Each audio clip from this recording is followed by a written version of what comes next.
오늘 본 말씀 가지고 분일 내가 하나님과 대면하여 라는 제목으로 말씀의 은혜를 나누기를 원합니다. 2026년 지금 이 시대를 살아가는 우리는 어떤 세대들보다도, 어떤 지난 시대보다도 많은 것을 가지고 풍족한 시대를 살아가고 있습니다. 동의하시죠? 솔직히 우리나라를 생각해 보세요. 한 30년 전만 해도 우리나라를 어떻게 불렀냐면 개발도상국, 쉽게 말해서 가난한 나라로 생각했습니다. 30년 만에 많은 것이 바뀌었어요. 미국에 살아가는 우리의 삶도 마찬가지죠. 여러분들 미국에 이민 오신 지 오래되신 분들 얘기 들어보면 30년 전에, 한 50년 전에 우리가 절대 상상하지 못했던 것들을 지금은 누리며 살아가고 있습니다. 인터넷도 그렇고요, 스마트폰도 그렇고요, 여러 가지 것들을 보면 지금 이 시대는요, 어떤 세대보다, 어떤 시대보다 풍족한 시대입니다. 그런데 모든 것을 다 가지고 있는 것 같은 풍족한 시대를 살아가고 있는 것 같은데 여전히 모든 사람에게는요, 실존적인 내면의 문제를 가지고 있는 것을 보게 됩니다. 많은 것을 누리지만 여전히 근본적인 고독과 두려움을 우리는 가지고 있어요. 우리 교회는 계속해서 창세기 말씀으로 은혜를 나누고 있는데 지금 야곱의 길을 함께 가고 있죠. 근데 생각해 보면 야곱은요, 자기가 가지고자 했던 모든 것을 지금 가진 상태예요. 그렇죠? 둘째 아들로 태어나서 장자의 명분, 이게 얼마나 가지고 싶었는지 결국 20년 전에, 야곱이 20년 전에 아버지를 속여가지고 장자권 차지했어요. 가졌어요. 장인에게 한번 속았긴 했지만 14년의 노동을 통해서 자기가 사랑하는 여자였던 라헬을 아내로 맞이들였습니다.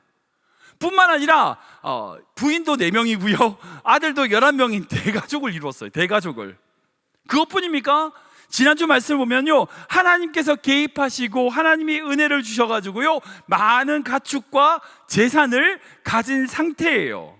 즉 외형적으로 보면, 겉으로 보자면 지금 야곱은 자기가 갖고 싶은 거 다 가진 상태예요.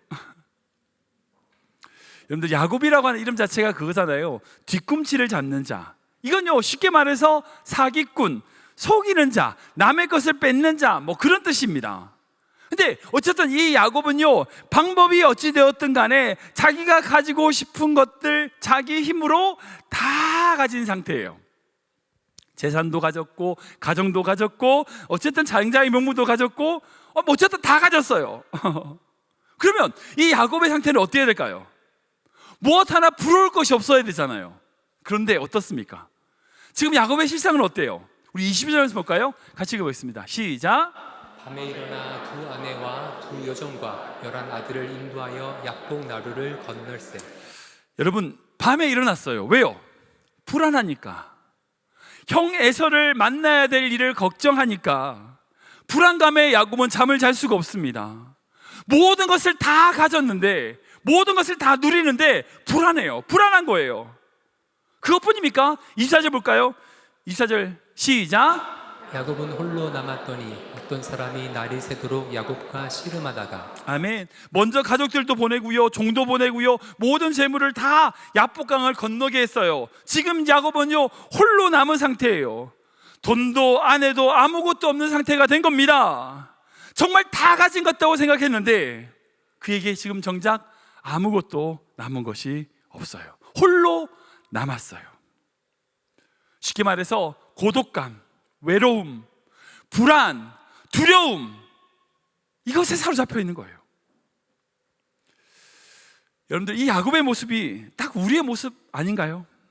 우리의 모습 같아요. 최선을 다해서 이민 광야에서 생존을 하고 살아왔어요. 그냥 살았습니까? 아니요. 하나님과 동행하면서 하나님과 함께 한다고 살아왔어요. 그런데 여전히 우리 안에는 뭐가 있어요? 외롭고 두렵고 불안한 마음이 있잖아요. 그런 우리 인생을 보여주는 것 같습니다.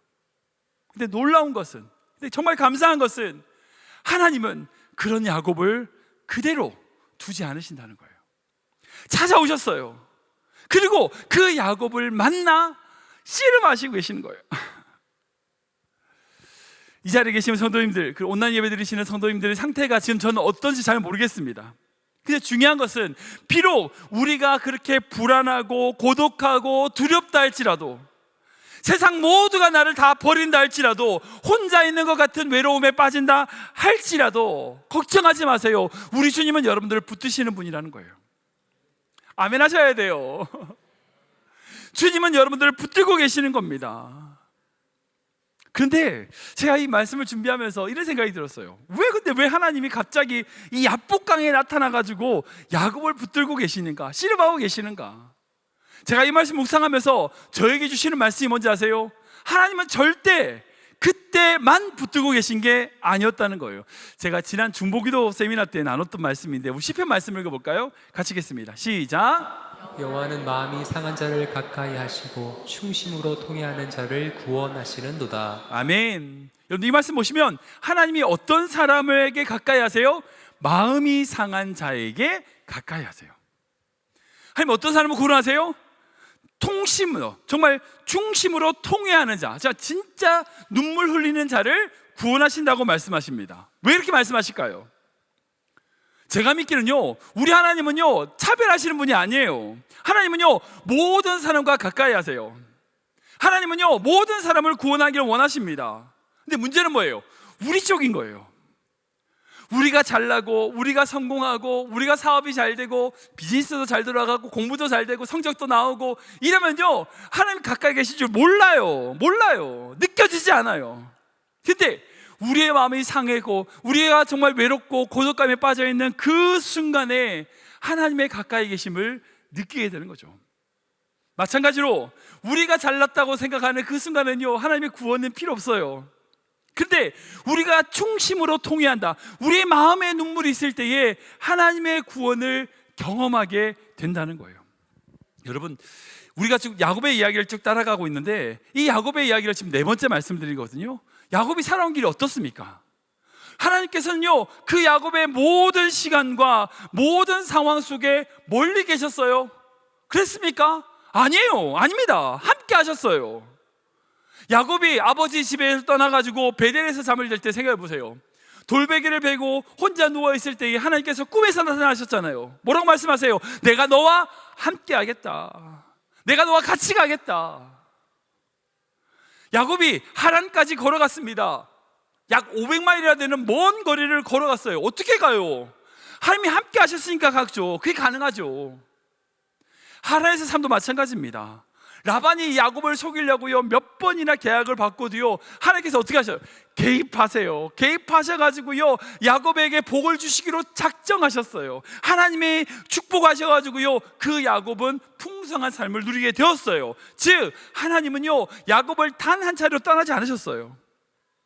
단 한 번도 야곱을 붙들지 않으신 적이 없었다는 거예요. 어찌 보면 태어나는 순간부터 지금 야복강에 있는 그 순간까지 단 한 번도 하나님은 그 야곱을 떠나지 않으셨어요.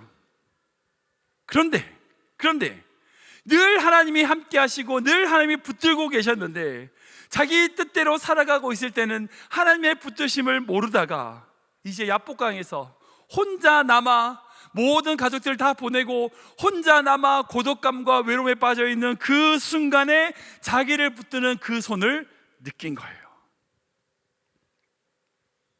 그때 갑자기 나타난 사람이 그 야곱을 붙드신 게 아니라 계속 붙들고 계셨어. 근데 야곱은 무시하고 있었고 생각도 안 하고 있었어요. 이제 형 에서를 만나야 되는 불안감과 두려움 때문에, 고독감 때문에 홀로 남아있는 그 순간에 자신을 붙들고 계시는 하나님의 손길을 느끼게 된 거예요. 사랑하는 여러분, 우리도 마찬가지예요. 하나님은 늘 우리와 함께 하십니다. 우리가 잘 되든 성공하든, 때로는 우리가 실패하든 절망하든 어느 때도 상관없이 하나님은 우리를 붙들고 계세요. 그런데 우리가 힘든 일이 없을 때는 하나님의 동행하심을 몰라요. 못 느껴요. 그러다가 어떤 절벽과 같은 위험한 상황에 빠질 때에 하나님의 인재를 체험하는 그런 분들의 모습을 볼 수 있잖아요. 딱 야곱이 그런 상황인 거죠. 그래서 뭘까요? 우리가 하나님의 임재를 느끼느냐 느끼지 않느냐, 이건 중요한 게 아니에요. 늘 하나님은 우리를 붙들고 계시는 거예요. 지금 내 마음이 어떠냐에 따라서 그게 느껴지기도 하고요, 안 느껴지기도 할 거예요. 그러나 중요한 것은 우리가 느끼든 느끼지 못하든 하나님이 나를 붙드신다는 믿음이 있어야 되는 거예요.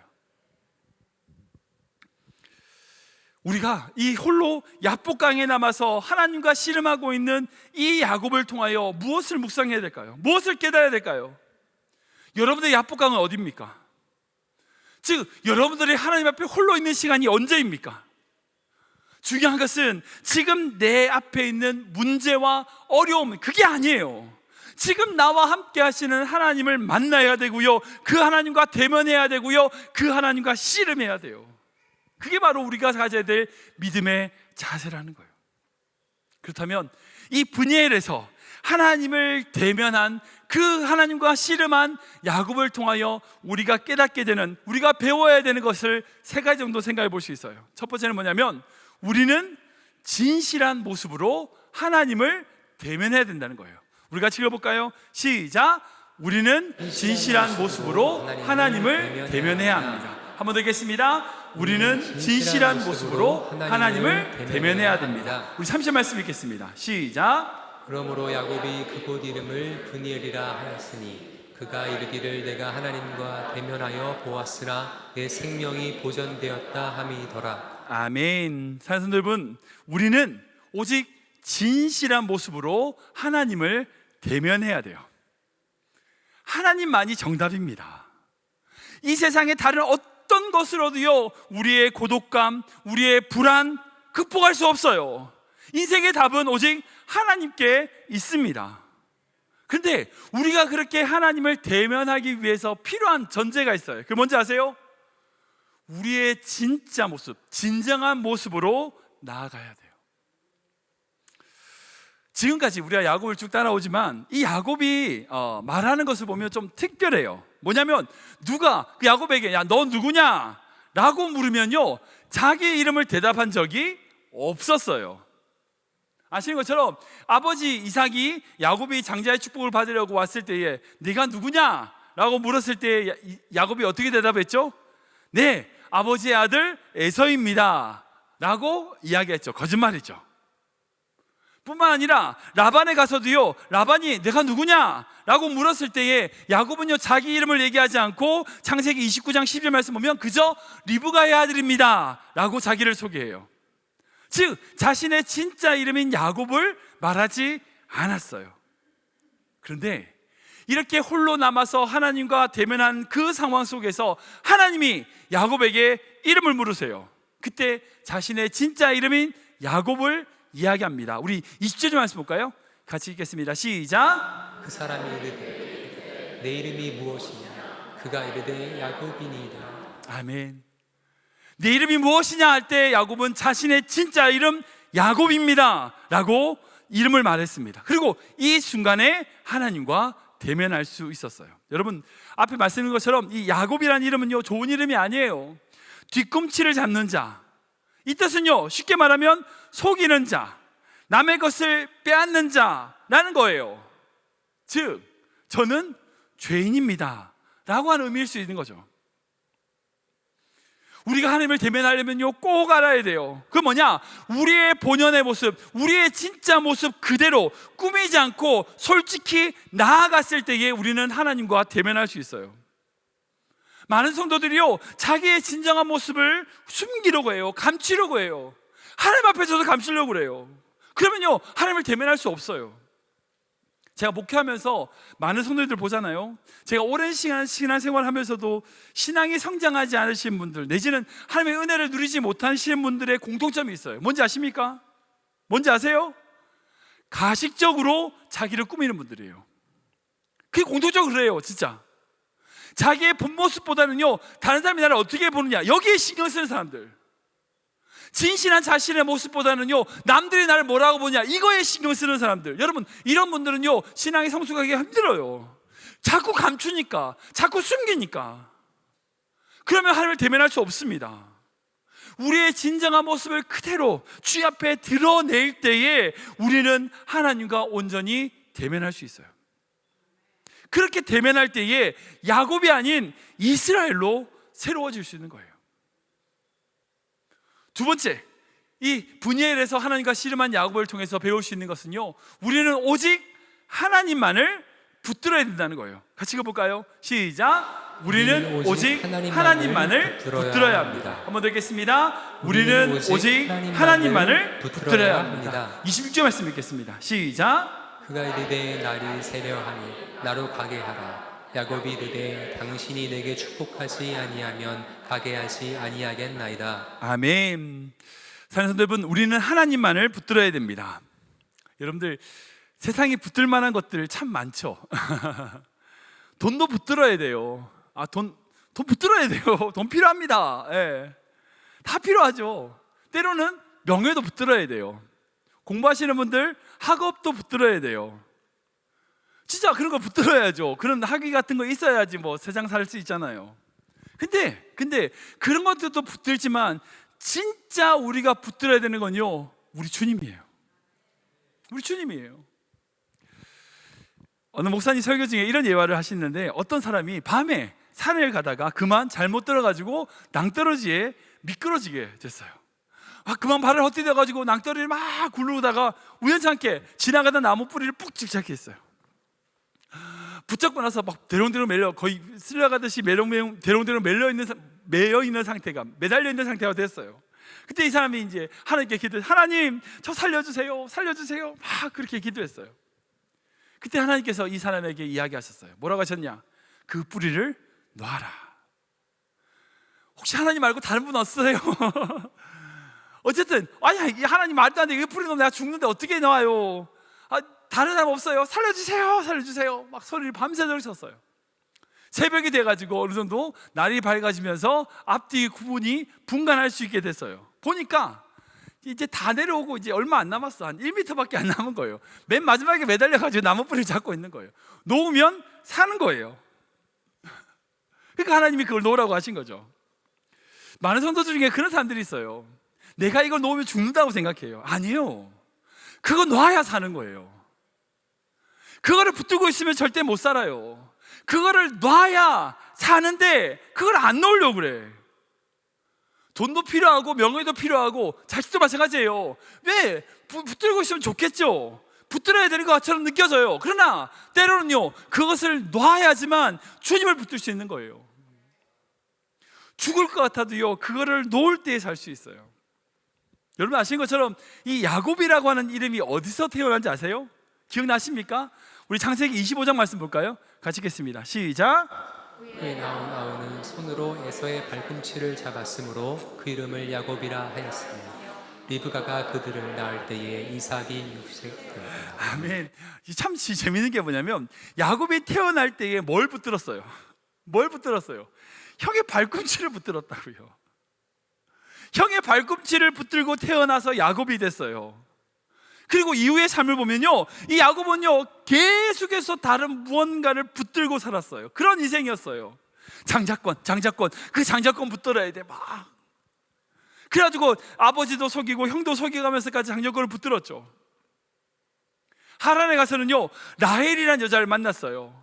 그 여인을 위하여 14년 동안 봉사했습니다. 노동했습니다. 그 여인만 붙들면 행복할 줄 알고 그렇게 14년을 일했어요. 결국 어떻게 됐어요? 야엘 자신의 아내를 맞이했죠. 뿐만 아니라 야곱의 장인인 라반을 통하여 재물을 또 붙들었죠. 결국 부자가 됐습니다. 즉 야곱은요 자기가 붙든 그 모든 것들을 다 잡았어요. 그럼에도 불구하고 어떻게 됐어요? 그렇게 붙들었던 것이 지금 야복강에 있는 그 야곱을 불안하게 하는 것을 해결해 줄 수 있습니까? 평안을 줄 수 있나요? 아니요, 줄 수 없어요. 결코 그가 그렇게 평생을 붙들고 있었던 것들이 이 야곱의 삶을 평안과 만족으로 인도할 수 없었어요. 오직 우리는 하나님만을 붙들어야 돼요. 제가 이제 얼마 전에 한국 갔다 왔잖아요. 한국에서 버스 타보신 분 계세요? 요즘 버스 같은 데 보면 좌석 뒤쪽에 이제 광고판들이 있거든요. 주로 거기는 이제 저렴한 광고가 나오니까 뭐가 나오냐면 무당들, 점집 광고들이 이제 버스 뒤에, 의자 뒤에 딱 있어요. 제가 가서 보고 깜짝 놀랐어요. 무슨 선녀 무당, 무슨 와룡산 무슨 뭐 이렇게 몇 년 공을 들여가지고 막. 근데 그 뒤에 뭐를 적힌지 아세요? 카드 환영, 기독교인 대환영. 무단 광고인데 카드도 받고 기독교인도 받는다. 무슨 말이에요? 예수 믿는 사람들이 간다는 거죠. 오니까 그걸 써놨을 거 아니에요. 왜 갈까요? 불안하니까. 여러분들, 사사기 말씀 보면 이스라엘 백성들이 우상을 숭배하잖아요. 어떻게 그럴 수 있냐라고 막 그러죠. 근데 그 당시에 우상을 숭배하는 이스라엘 백성들이 하나님을 안 믿었을까요? 아니에요. 제사장이 있어요.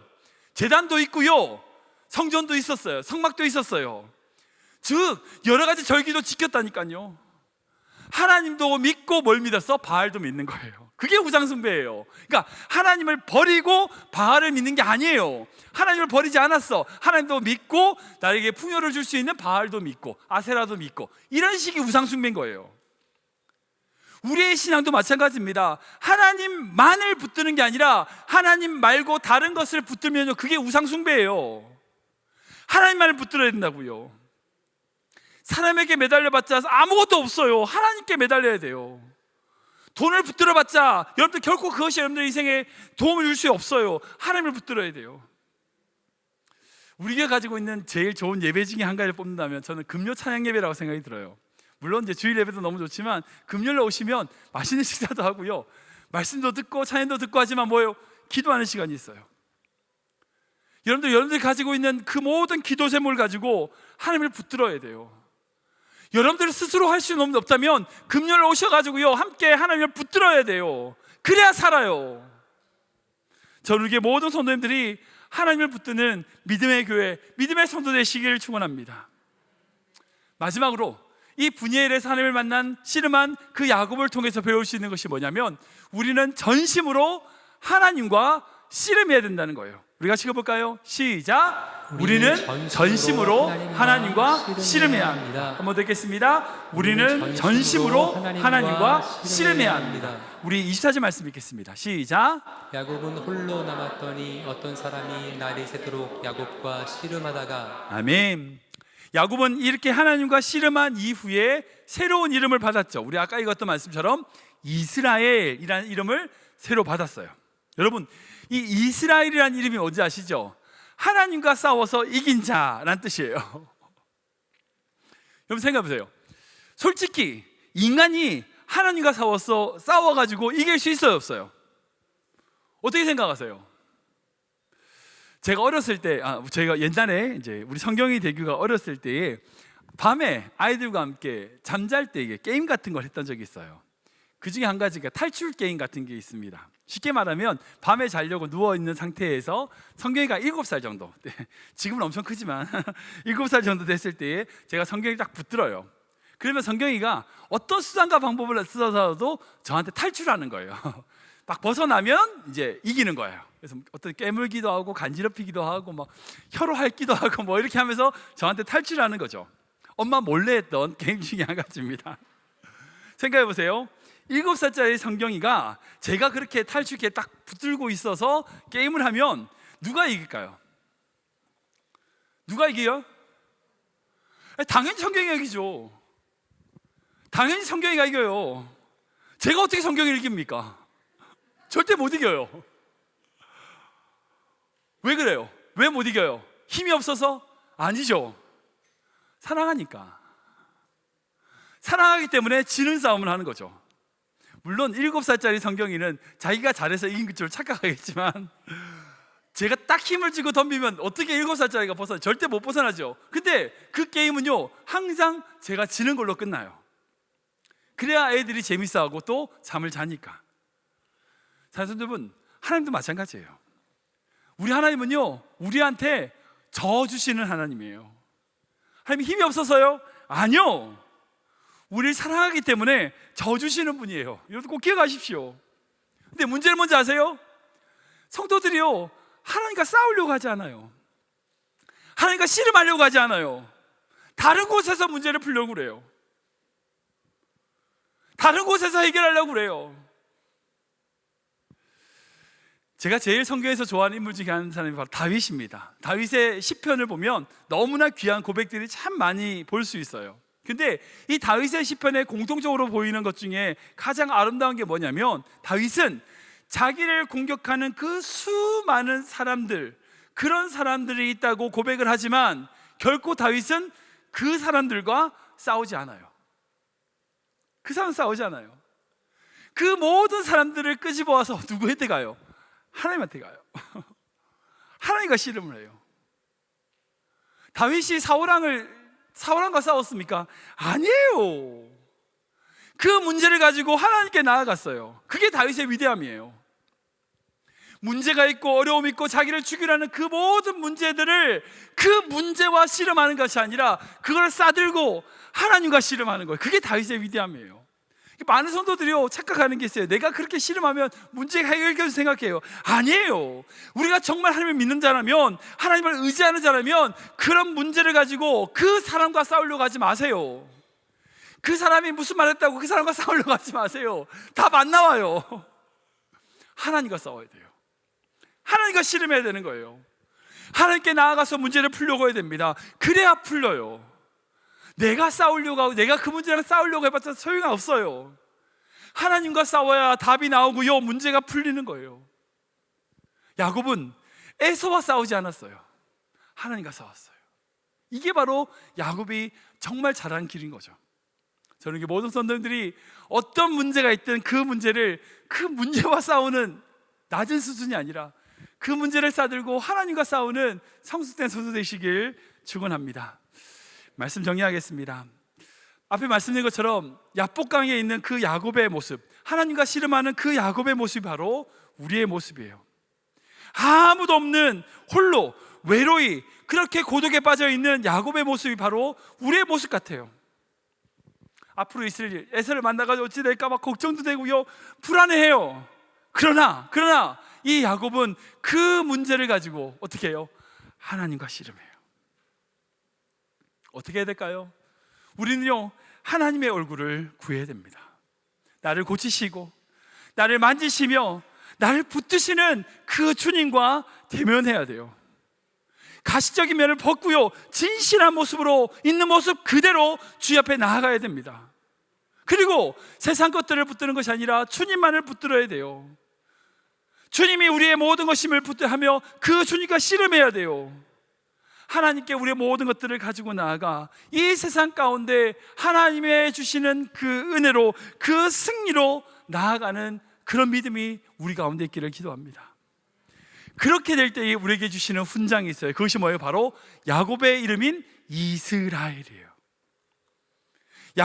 야곱은요, 속이는 자, 자기 힘으로 살아온 인생을 대표하는 거라면 이스라엘은 하나님과 씨름하는 자, 하나님의 은혜로 사는 자를 대표한다고 할 수 있어요.